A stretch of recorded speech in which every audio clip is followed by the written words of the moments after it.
Dust Creek, New Mexico territory, late October 1882. The wind that afternoon carried more than dust. It carried the taste of rust and old blood, the kind that had soaked into the red earth of Dust Creek so many times the ground itself seemed to remember violence. Silas Mercer rode into town just as the sun began its descent behind the jagged peaks. 3 months alone in the mountains had left him lean and quiet, his dark hair touching his collar, his hands scarred from panning cold streams. The leather pouch at his belt held enough gold to resupply and disappear back into the wilderness, back to the solitude that had kept him breathing since the war ended and his sister died. He was 32. His face carried the map of a hard life. A scar from a Confederate saber ran from his left eyebrow into his hairline, a reminder of Chancellorsville. His eyes, once bright, had dimmed to the color of winter storms. Dust Creek wasn't much. 24 buildings slouching against the desert, a main street wide enough for wagons to pass without touching, and the Silver Star Saloon, leaning against the wind like a drunk against a wall. Silas had been here once before, years ago, when it was just a trading post. Now it had the look of a place trying to become something it wasn't. Before you continue, don't forget to comment number 1 below and tell us where you're listening from. The sound hit him first. Drums. Not the military kind he remembered from the war, but something deeper, more deliberate. Then voices shouting, laughing, the cruel kind of laughter that made his jaw tighten. Silas urged his buckskin mare Sage toward the commotion. The town square had been cleared. A crude platform stood in the center, and on it a sight that made Silas's hand move instinctively toward his Colt revolver. A young woman stood chained to an iron post. She was Northern Cheyenne. He recognized the traditional dress, though it was torn and stained. Her long black hair fell in a single braid down her back. Iron shackles bound her wrists behind the post, but her chin was lifted, her eyes fixed on some distant point beyond the crowd. She wasn't crying, wasn't begging. She stood like a monument to defiance. Around her, maybe 50 people pressed close, miners, drifters, a few ranch hands, and the kind of men who followed violence like crows followed death. At the edge of the platform stood a table lined with 12 beer bottles glinting amber in the failing light. And at the center of it all, addressing the crowd like a carnival barker, was Hammond Pike.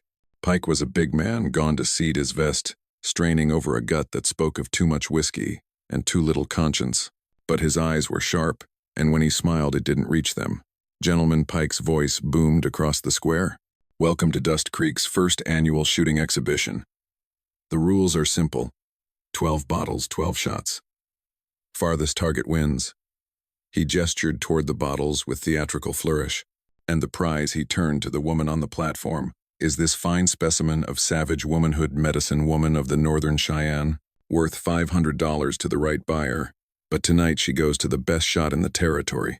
The crowd roared approval.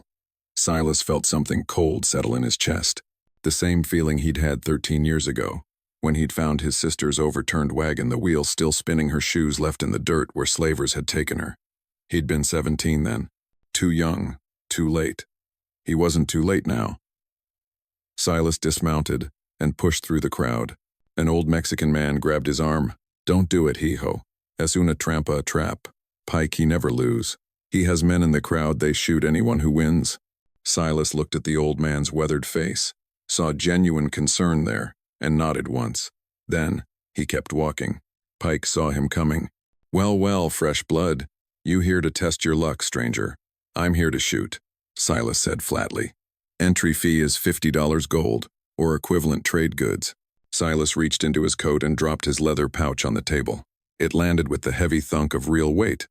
Gold dust spilled from the slightly open mouth. Pike's eyes lit with greed, but he quickly masked it with professional smoothness. That'll do nicely. What's your name, shooter? Silas Mercer. For the first time, the woman on the platform moved. Her head turned slightly, dark eyes finding Silas. She studied him not with hope, but with the wary calculation of someone who'd learned that hope was often the prelude to worse suffering. Their eyes met for 3 seconds. In that brief moment, Silas saw intelligence, pride, and exhaustion. He also saw something else, a faint tattoo on her wrist, partially hidden by the iron shackle. The sacred symbol of a Cheyenne medicine woman. He gave her the slightest nod. I see you. You're not invisible. Well, Mr. Mercer, Pike continued, you'll be shooting against our current champion, my associate, Mr. Cleet Donovan. A rangy man with a pocked face and dead eyes stepped forward, rifle already in hand. He didn't speak, just worked a wad of tobacco in his cheek and spat brown juice into the dust. 12 bottles, Pike announced. We start close, move back with each shot. First miss, you're out. Both hit all 12, we measure distance. Cleanest shooter wins. The crowd pressed closer. Pike raised his hand. On my mark, ready, the woman spoke for the first time. Her voice was low, but clear, speaking in Cheyenne. Silas didn't understand the words, but he understood the tone. It wasn't a plea, it was a curse. Pike backhanded her across the face without looking. Shut your mouth, squaw. Something in Silas snapped. Not loudly, not visibly, but deep inside where he kept the part of himself that still remembered Sarah's laughter. A door opened that he'd kept locked for 13 years. Don't touch her again, Silas said quietly. Pike turned, eyebrows raised. Excuse me, you heard me. The square went silent. Even the wind seemed to hold its breath. Pike's smile never wavered, but his hand drifted toward the gun at his belt. Big words from a man who hasn't even taken his shot yet. Let's see if your aim is as bold as your mouth. He raised his hand again. Ready, shoot. Donovan fired first. The first bottle exploded in a spray of glass and beer. Silas raised his rifle in 1,873 Winchester, worn smooth from use, and fired in one fluid motion. The second bottle shattered. The crowd murmured approval. They continued. Bottles 3, 4, 5. Both men hit every shot, the reports echoing off the building's glass, raining onto the platform. By bottle 7, Pike's smile had tightened. These were placed farther back at 70 yards. Donovan missed by a hair. His bullet clipped the edge but didn't break the bottle. The crowd groaned. Still counts, Pike declared. Bottle moved. That's a hit. Silas said nothing. He just aimed and fired. Bottle 7 exploded dead center. 8, 9, 10. Both men hitting clean. Bottle 11 sat at 90 yards, half hidden behind a fence post. The wind had picked up swirling dust devils across the square. Donovan took his time adjusting for the wind, squinting down the barrel. He fired. The bottle rocked but didn't break. That's a hit, Pike shouted. I saw it move. Didn't break, Silas observed. Doesn't matter. Rules say clean shot. Silas interrupted, his voice still quiet but carrying across the suddenly silent square. That means broken, not moved. Broken. Pike's face flushed red. You calling me a liar? I'm calling what I see.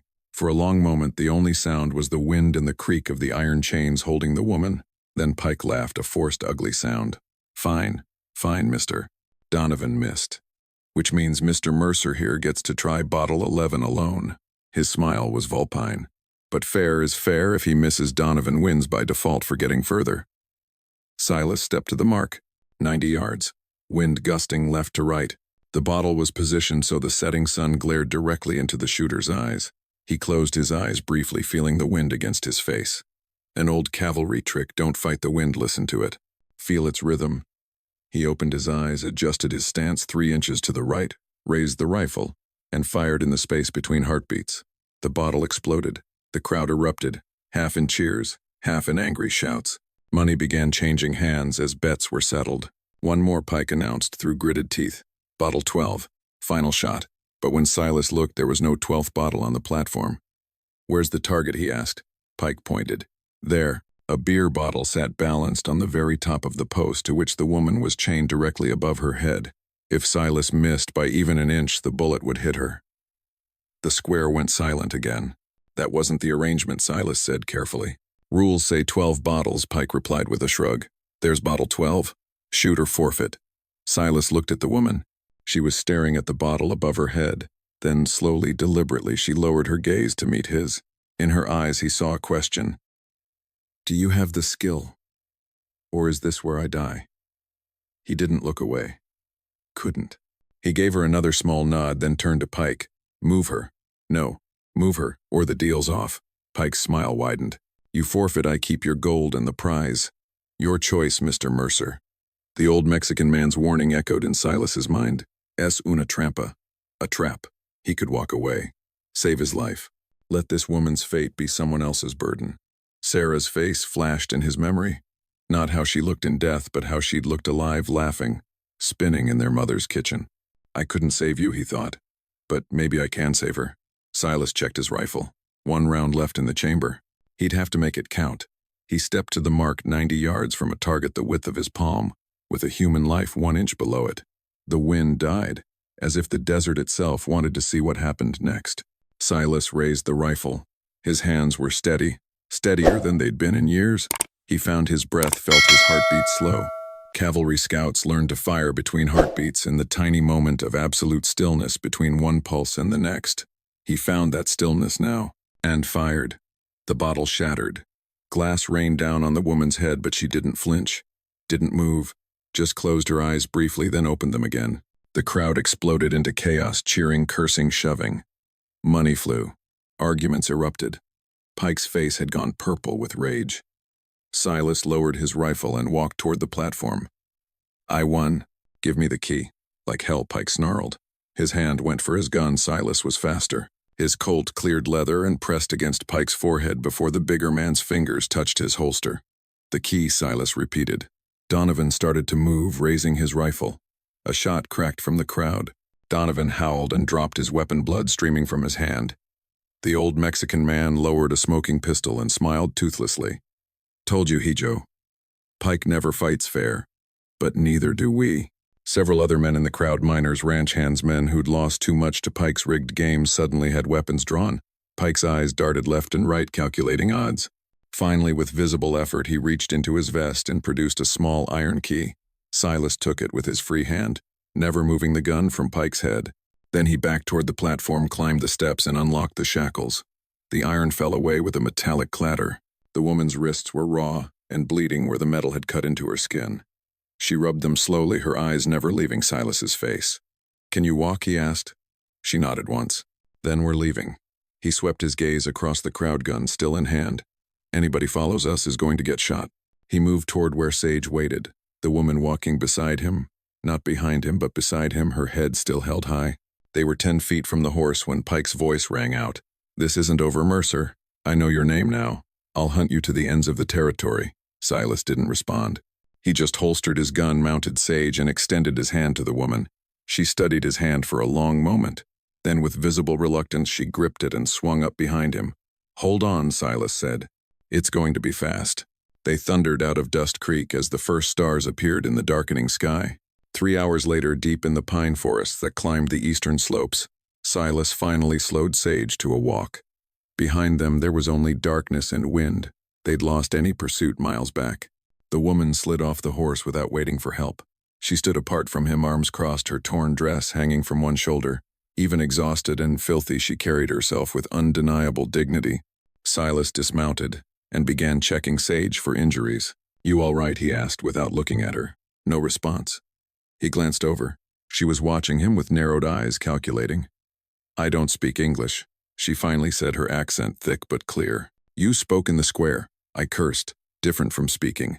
Despite everything, the violence, the fear, the exhaustion, Silas felt the corner of his mouth twitch. Almost a smile. "Fair enough. Why you do this?" she demanded. "White men always want something. What you want from me?" He straightened, meeting her gaze directly. "I don't want anything from you. I'm just getting you away from men who'd hurt you. And now you own me. I am your prize." "No." The word came out harder than he intended. "You're not property. Never were. You're a person. Soon as we're far enough from Pike, you go wherever you want." She studied him for a long moment, searching his face for the lie. "My people are far. Many days' ride north and east. You take me there, if that's where you want to go." "Yes." "Why?" The question hung between them. Why indeed, Silas didn't have a good answer. Or rather, he had one he didn't want to say aloud. "I had a sister," he finally said. "Sarah. Slavers took her during the war. I was 17 out hunting. Came home to find my parents dead, Sarah gone. I tracked them for 3 days before I lost the trail." His voice was flat, emotionless. "Never saw her again." The woman's expression softened slightly. "So you saved me because you could not save her. It wasn't a question." "Maybe," Silas admitted. She was quiet for a moment, then touched her chest. "Winona. My name is Winona. It means firstborn daughter in my language." She gestured to the tattoo on her wrist. "I am medicine woman of my people, daughter of Chief Two Hawks. The white men they take me 6 weeks ago during gathering ceremony. They pass me between them like blanket. The man Pike, he is worst. He planned to sell me to Fort break my people's spirit. That won't happen, Silas said. How you know? Because I won't let it. Winona tilted her head, still studying him. Then she did something unexpected. She knelt and pressed both palms flat against the earth. Her lips moved in silent words, a prayer or ritual Silas couldn't tell. After a moment she rose and brushed the dirt from her hands. What was that, he asked. Greeting? When Cheyenne woman goes to new place, she thanks the earth for holding her. She looked at him. You do not laugh. Most white men laugh. I'm not most white men. I see this. She moved closer cautiously, like approaching a strange horse. Your wound. From bullet, Silas looked down. His shirt was dark with blood from where Pike's man had grazed his ribs during the confusion. He hadn't even felt it at the time. It's nothing. It is something. You lose blood, you get weak. We cannot run if you are weak. She gestured to his shirt. Take off. I'm fine. Her eyes flashed. I am medicine woman. You insult me by refusing care. There was no arguing with that tone. Silas unbuttoned his shirt and pulled it off. Winona examined the wound, a clean graze about 3 inches long across his ribs. Not deep, but bleeding steadily. She disappeared into the darkness for several minutes. Silas began to wonder if she'd simply walked away after all. But she returned, hands full of plants he didn't recognize, some kind of leafy herb roots and moss. How did you find medicine in the dark, he asked. Medicine woman knows plants. Plants call to us. She crushed the herbs between 2 stones, adding moisture from her mouth to make a paste. Then, without warning, she pressed it directly into his wound. Silas hissed through his teeth. It burned like fire. Good burn means working, Winona said. She tore a strip from her already tattered dress and bound the wound tightly. Her fingers were gentle but efficient. You save my life. I save yours. Now we are even. That's not how I see it. She looked up at him, her face inches from his in the darkness. In my culture, life debt is sacred. I owe you until debt is paid. Then consider it paid. Not same. She tied off the bandage. This is small wound. You give me freedom. That is large debt. Before Silas could argue further, Winona stiffened. Her head turned toward the forest behind them, listening. What is it? Silas whispered, reaching for his gun. Horses. Coming fast. 3, maybe 4. Pike's men. We must go. They mounted again and rode deeper into the darkness toward the high country where few men dared follow. They reached Silas's mining claim just before dawn, a small but solid cabin built into a hillside, with a stream running clear and cold beside it. Silas had spent 6 months building this place, making it invisible from any trail, a sanctuary from the world. Home, he said simply, dismounting. Not much, but it's hidden. Winona slid from the horse, studying the cabin with approval. Good work. Strong. You build this every log. You have good hands. She held up her own hands, turning them in the growing light. Builder hands, not just killer hands. Silas started a fire in the stone hearth while Winona explored the single-room sleeping platform table shelves holding supplies. Simple but well-made. You live here alone, she asked. 3 months at a time. Come to town for supplies, then disappear again. Lonely life. Used to think I wanted lonely. And now he looked at her across the growing firelight. Now I'm not so sure. Winona knelt by the fire, holding her hands toward the warmth. In the orange glow, Silas could see the exhaustion on her face, the bruises on her arms, the way she held herself carefully, as if other injuries hurt beneath her clothes. Did they? He couldn't finish the question. Winona understood. No. They try. I fight. I bite one man's ear off. A ghost of satisfaction crossed her face. After that, Pike say I am too valuable to damage. Keep me chained, but no touching. Her eyes met his. You wonder if I am broken. I am not broken.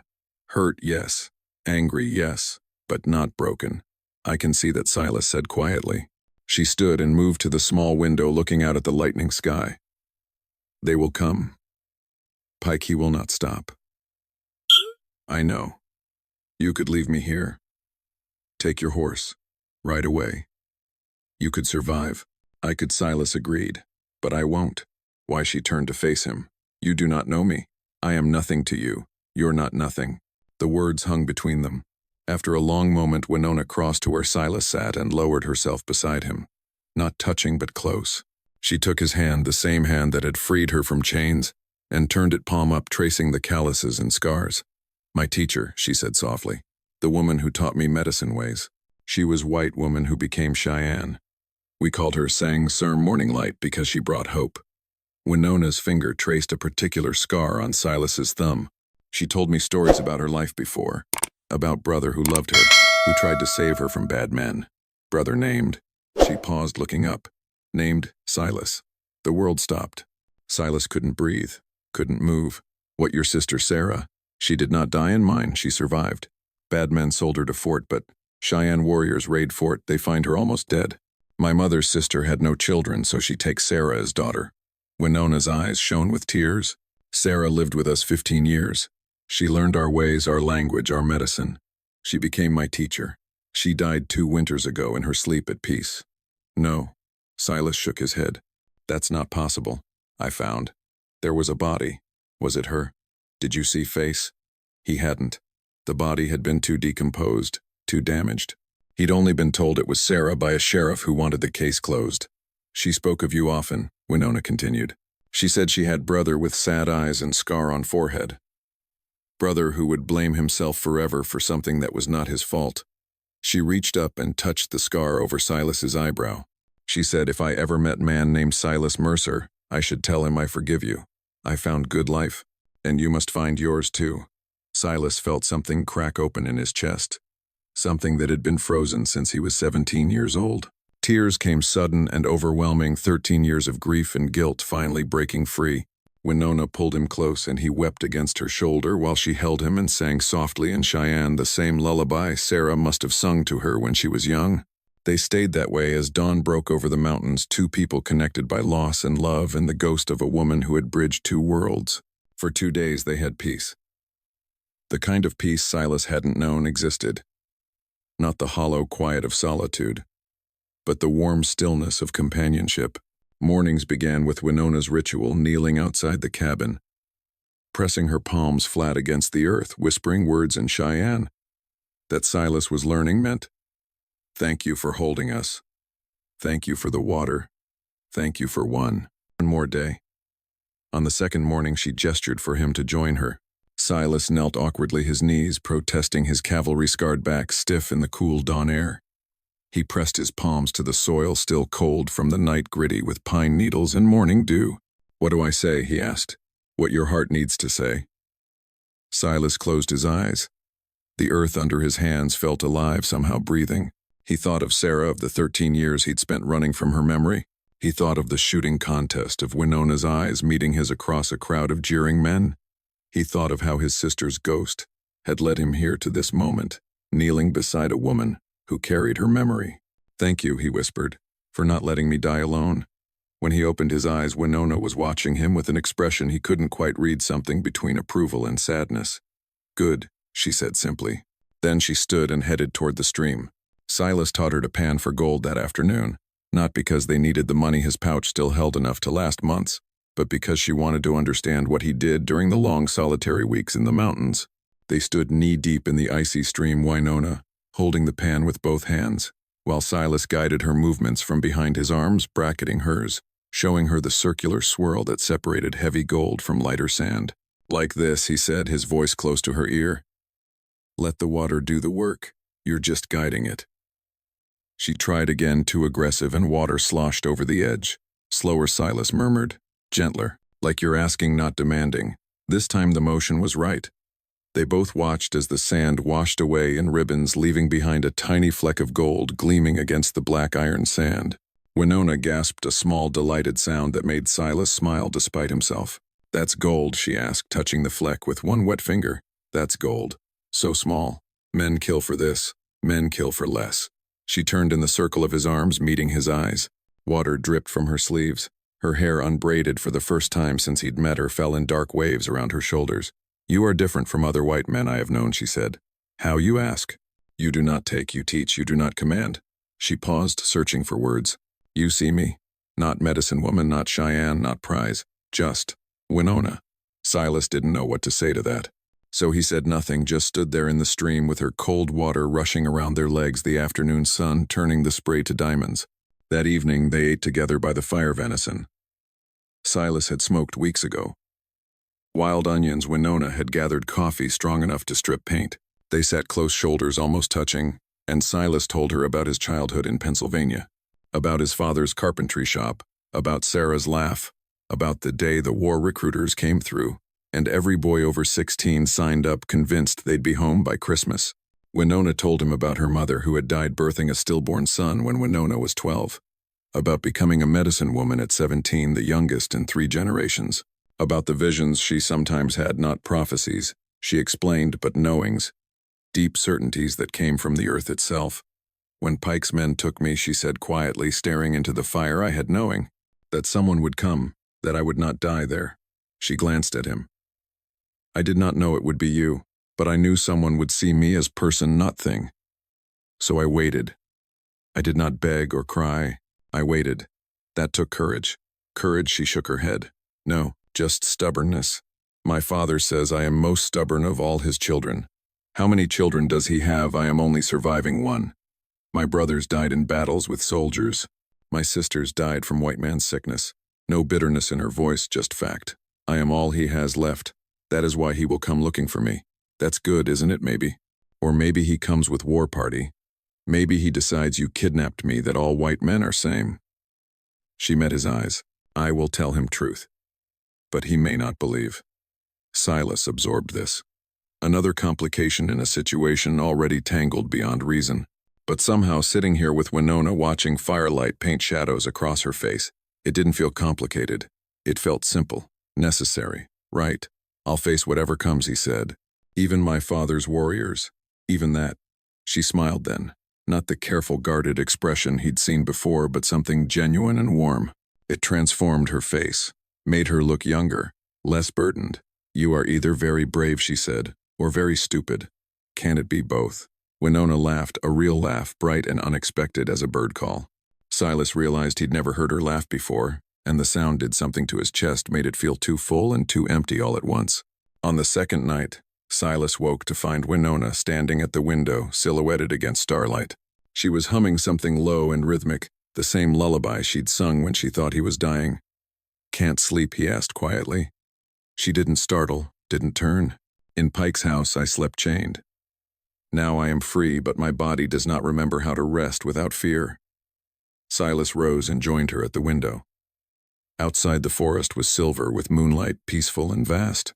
My first year after the war, he said I couldn't sleep in beds, only on the ground. Took 2 years before I stopped reaching for my rifle every time a branch cracked. How did you stop time and distance from the things that hurt me? He paused. And eventually, I realized I was punishing myself, thinking if I just suffered enough, Sarah would somehow be avenged. But suffering didn't bring her back. It just made me half alive. Winona turned to face him, her expression thoughtful. And now, are you fully alive now? Silas looked at her, this woman who'd entered his life in chains and somehow unlocked something in him he'd thought was dead forever. Getting there, he said. She reached out and took his hand, lacing their fingers together. Her palm was warm, calloused from work, real. They stood like that for a long moment, not speaking, just breathing the same air, sharing the same moonlight. Among my people, when someone saves your life, you can choose to walk their path beside them. If they agree, you become family not by blood but by choice. Silas's heart hammered against his ribs. What are you saying? I am saying I want to walk your path. If you want to walk mine also. He should say no. Should tell her this was gratitude talking, not genuine feeling.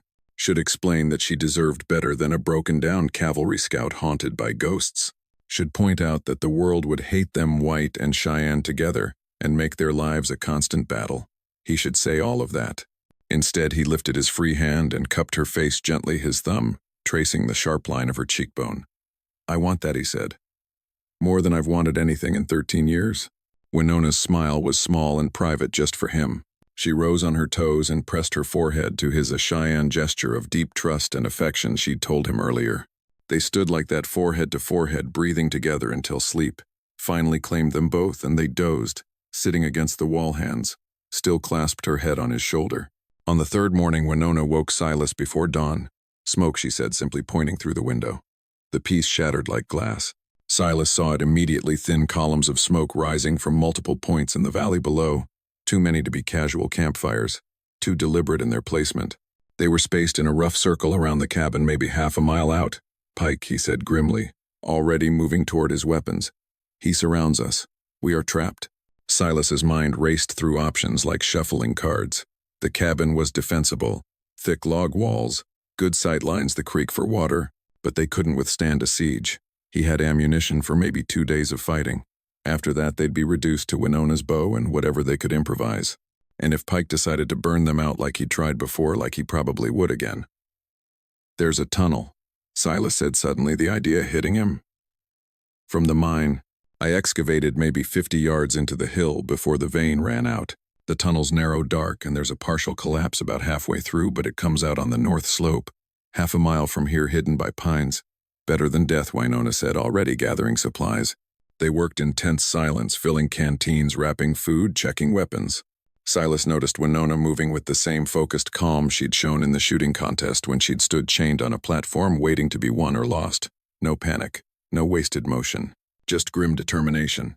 He was cinching a pack closed when Winona spoke. "You could leave me." Silas's hands froze. "What? Take your horse. Ride fast. You could reach fort before Pike finds you.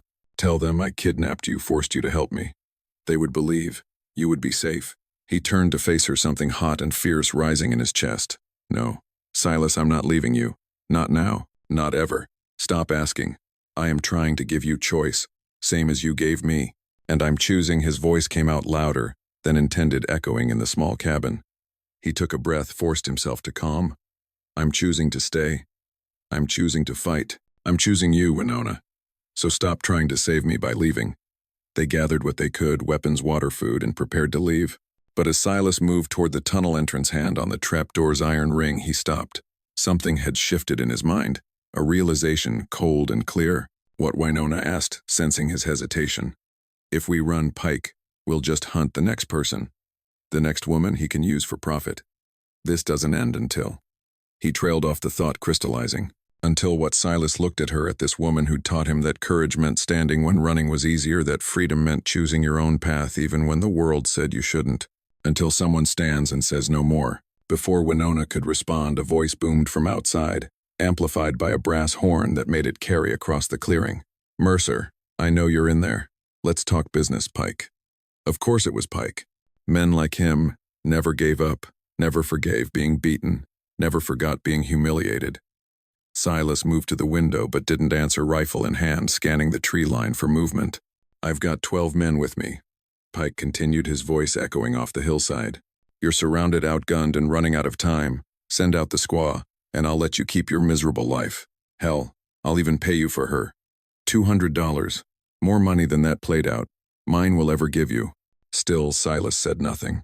Silence was its own kind of answer. "Or maybe you've grown attached." Pike's laugh was ugly, edged with rage and wounded pride.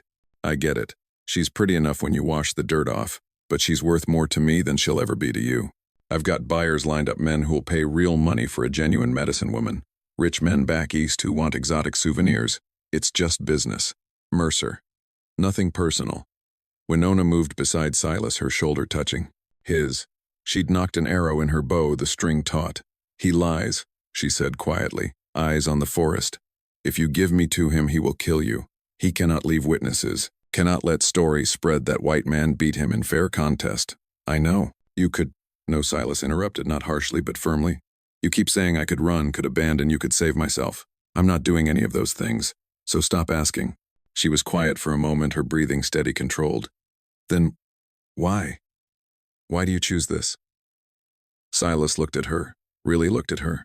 This woman who had entered his life as a prize in a shooting contest, and had somehow become the most important person in it. This woman who carried Sarah's memory, who had shown him that forgiveness was possible, who made him feel less alone for the first time in 13 years. Because somewhere in the last 3 days he said quietly, "I started caring what happens to you, and because Sarah would want me to. She'd want me to stand for someone the way no one stood for her." Winona's eyes shone with something that might have been tears, but her voice was steady. "Then we stand together." She opened her mouth to speak. A gunshot shattered the window. Glass exploded inward in a spray of crystalline shards. Silas felt something hot graze his cheek, a fragment, not a bullet. Behind the gunshot came a flaming torch, spinning end over end through the broken window to land on the wooden floor with a heavy thud. "Burn them out," Pike screamed from outside, his voice raw with rage. I want them alive if possible, but if not, I'll take proof of their bodies. $5 to the man who brings me the squaw's scalp. Another torch arced through the window, then another, coming from different angles. Pike's men had surrounded the cabin completely.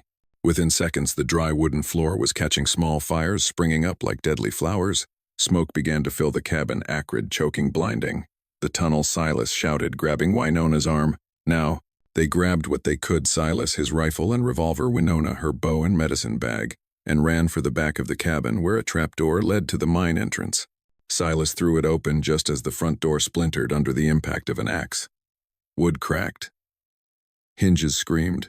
A man's silhouette appeared in the doorway, backlit by flames. Go, Silas told Winona, pushing her toward the dark opening. But she didn't go. Instead, she nocked an arrow with fluid grace and fired through the broken window in one smooth motion. A man screamed outside, not a death scream, but the high, shocked sound of sudden pain. Together, Winona said, already knocking another arrow. We fight together, or we die together, but not apart. No time to argue. No time for anything but survival. They both fired, Silas with his Colt, Winona, with her bow keeping Pike's men back, while flames licked up the walls like hungry tongues. The heat was incredible, building with terrifying speed, searing their lungs with each breath. Silas's eyes streamed.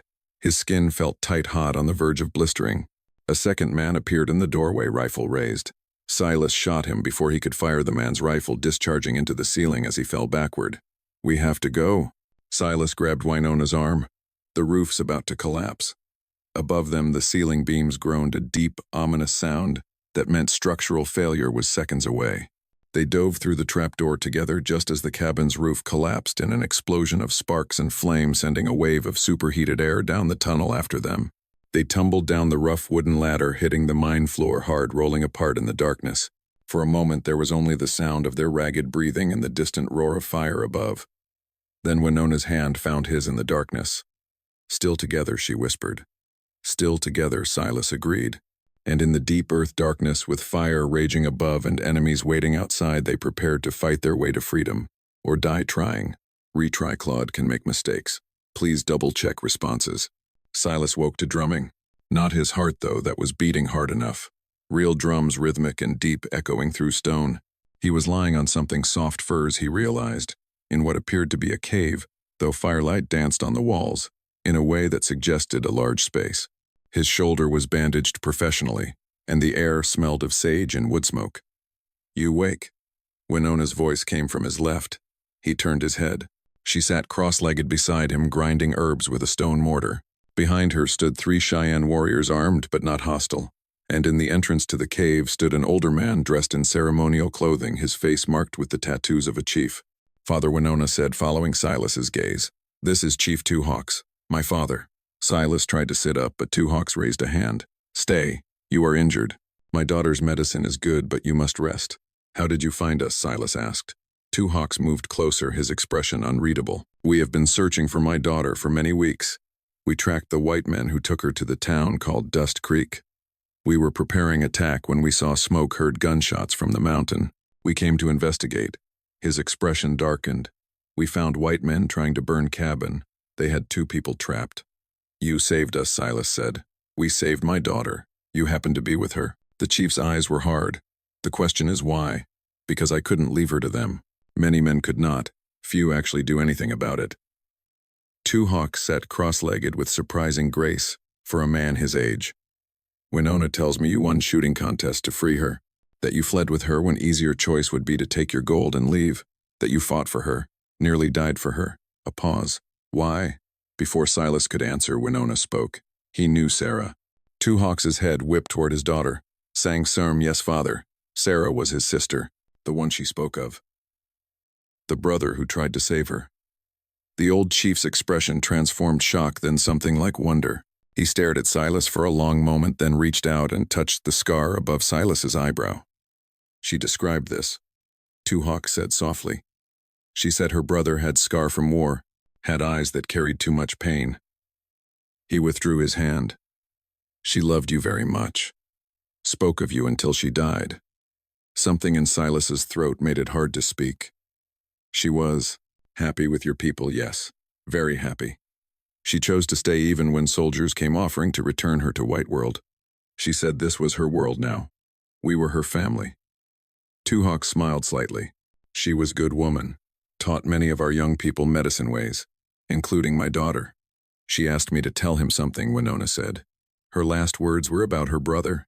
She said, "Tell him I forgive. Tell him to live. Tell him his sister wants him to find love, not loneliness." Silas felt tears coming again, but this time they didn't feel like grief. They felt like release. Two Hawks stood. "My daughter wishes to stay with you. This is unusual. This is." He struggled for words. "This is difficult for me as father and as chief. You are white. Our peoples are at war. Many of my tribe will say she betrays our ways." "I understand," Silas said. "No, you do not. But you will learn." The chief looked at Winona, then back to Silas.